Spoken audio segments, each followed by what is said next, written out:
Hi guys, it's Alan Van Wert. I'm going to show you how to mix rock, electric rock, 80s rock guitars, things like that. I'm going to show you just a couple tricks that I use here, maybe just one little thing. We'll do it fast. I'm using Sonar today. I'm going to mute my mic off and on to make sure you just get the audio from the DAW. Make sure it's nice and clean for you. I'm not going to crank it super loud, so if it's quiet on your end, turn it up. I'm not going to like give you a master level to your ear here. So let's get down to business. I want you to look at this guitar right here. This is the important thing. We're going to be working, I call it Rat guitar because it just reminds me of the band Rat for some reason, the way I'm playing, the way I'm strumming it or whatever. White Snake reminds me of White Snake. You get the point. It's not, I'm not using their guitar sounds or anything like that. It's just a reminder for myself, and I colored these just for you guys. So the green one is the one you want to actually listen for. And I'll just give you a sample. By the way, this is an 80s fight training montage song that it's going to be on my upcoming album. I think it's awesome. So here's a little snippet of that. Just the instrumental section, no vocals yet.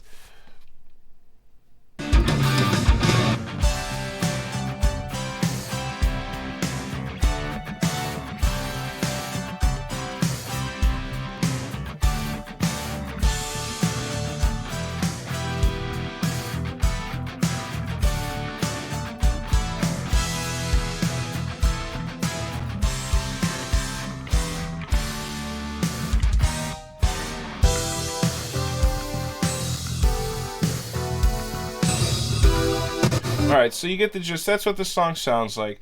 Now, I did something sneaky. I tricked you here. I didn't do something that I could show later. I already did it, and I'm going to remove it now and see if you guys notice the difference. This acoustic guitar right here is a big deal for me. I'm gonna try something. I'll show you it later on, but I'm gonna mute it. Now listen back, and then when I unmute it, you tell me if you notice it or not. All right? Watch this trick. So let me play through. I'm gonna mute my mic again.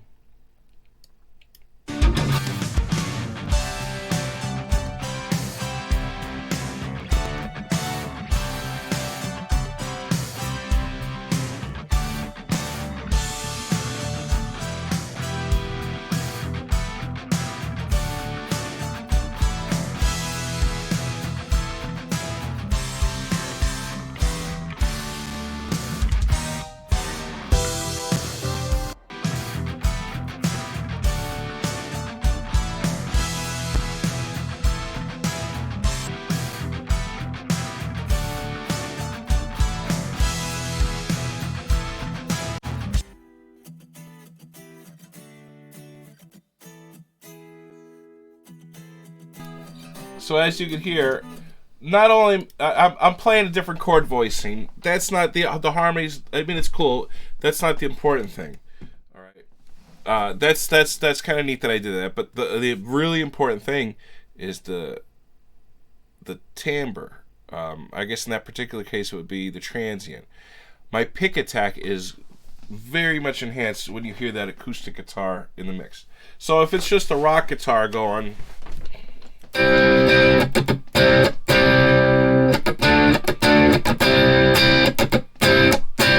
That's cool, but what you're missing in a recording is this.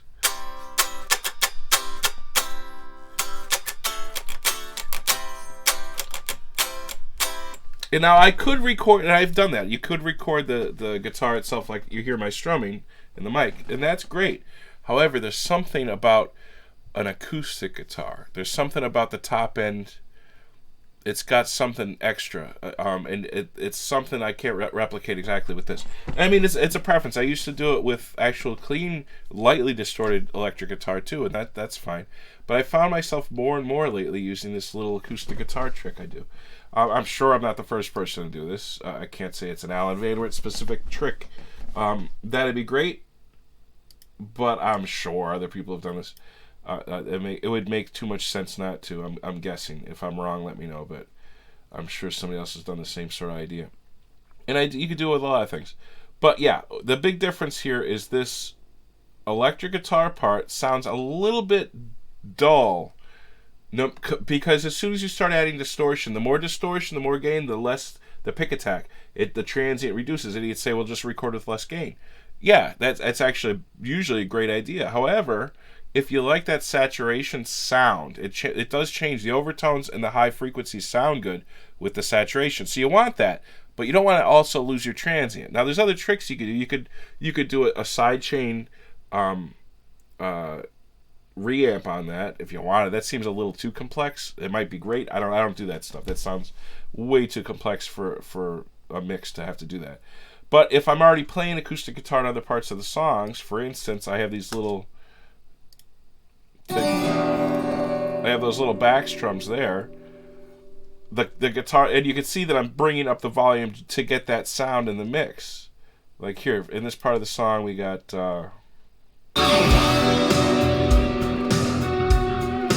That's the White Snake guitar, by the way, you're hearing. You can see why I named it that. It's got that sort of. Yeah, I totally nailed the 80s sound. It's awesome. Maybe if you guys want me to show you how I did the drums to get that 80s sound, I can help. I'm sure there's way more tutorials online that do a probably much better job from actual drummers or something. I just did a gated. I made my own gated reverb, which is fun because I didn't just use a preset, but it's. Plus, you could customize. Anyway, that's a whole other topic. So hopefully you get something out of this tip. Again, the trick here is to understand that when you saturate a guitar, you're removing the thing that lets you hear the attack more and more. The more distortion, I know we think it sounds cool, but you're losing the actual, the big sound when you strike the guitar, that transient, that cool, the pluck noise. That pluck noise is very important to get a guitar to stand out in the mix sometimes. It's nice. Now, I could go into the EQ and slam the shit out of the top end. Here, watch. And I could even do a trick. Watch this. Let me put, I'll put an EQ up here. Don't judge my EQ. Yeah, it's not too bad. So watch. You could do this. You could say, let me find whatever that is. I'll kill the acoustic in the mix. I'll run this, and watch what I'm going to do. I'll kill I'll keep my mic so I can talk. Okay, so here's my guitar. Now if I say, oh, my pick attack, there it is.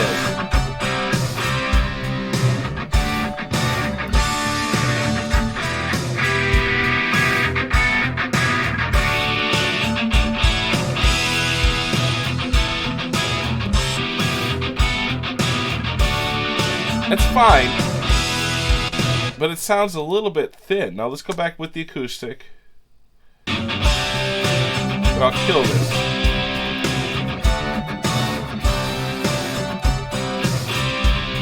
So that's way to hell. Cutting your head off.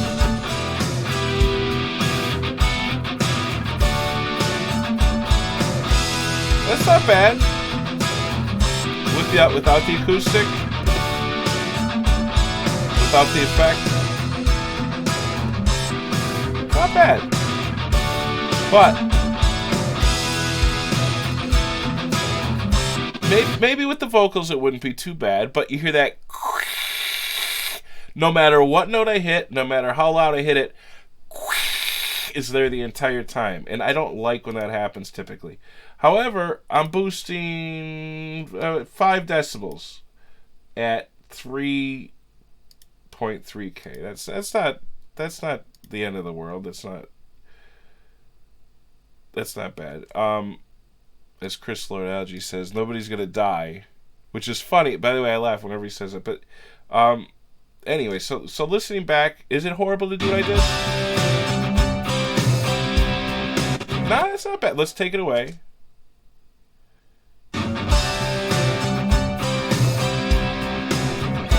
Back.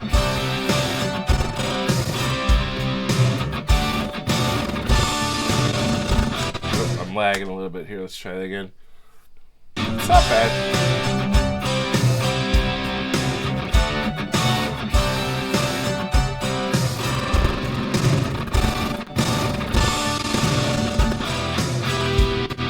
So maybe after I check everything else, maybe that's fine to put that little bit of top end back in there, that extra top end. Here's the thing: whenever you do that, it's addictive, and you say, "Oh, goddamn, I like that top. Maybe I should do more.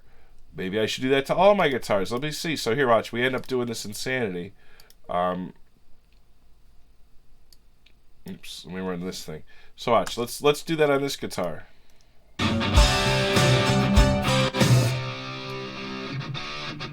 Of course that sounds cool. Guitars sound awesome up there. But is it actually gonna work? Well, it's a hell of a lot of top end. It's breaking my system here. I don't know.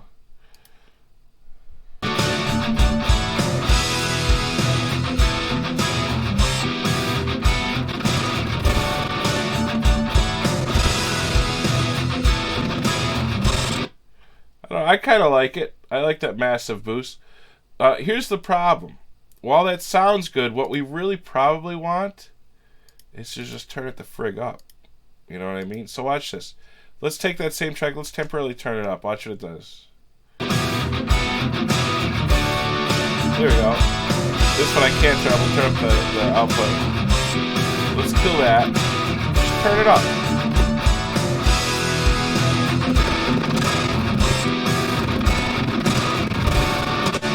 Alright, if the glitch would go away. It's not bad. Now let's put that shit back in.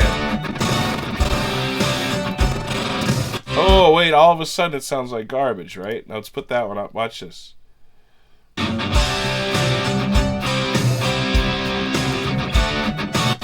Now my guitars do sound kind of nice on the pick attack, but it's like the whole time. So let's keep them loud, kill those things. Try one at a time. It's a good lift. Let's go to a different part of the song and see how it works.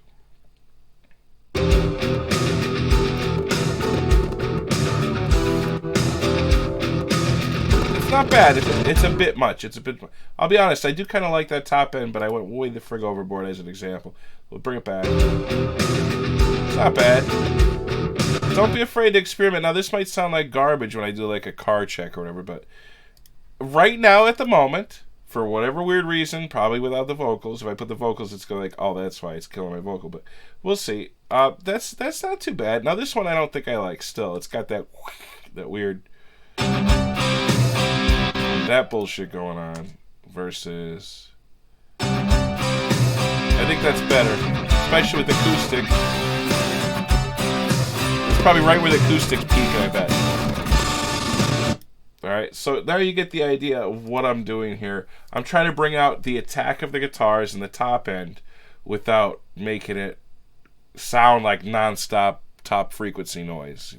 Because it's a distorted guitar, so when you boost that, you're boosting the harmonic overtones that go at the same time.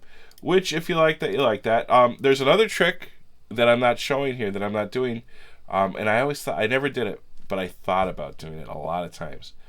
I thought it'd be cool if I took my DI guitar sound, my actual DI recording of my raw guitar playing, which is just a clean guitar, there's no distortion, and using that as a guideline of when to boost those frequencies in my distorted guitar. So when the strum happens, it boosts the top end only on the actual strum. I think that would work. And when you're doing that, that's more of a transient modifier effect, but we're doing it in an organic way with the actual guitar performance. I have a feeling that's going to be an excellent way to do it. I haven't tried it yet. Maybe I'll do that in another video. So check out my song. Maybe I'll give it, you know, just for fun here to be nice, I'll give you a little bit of my guitar solo while you're going away here, as you go off into a slumber, wherever you're heading for the night. We'll give you that little guitar. Gonna kill my loop. We'll give you a little guitar lead. Have a good one.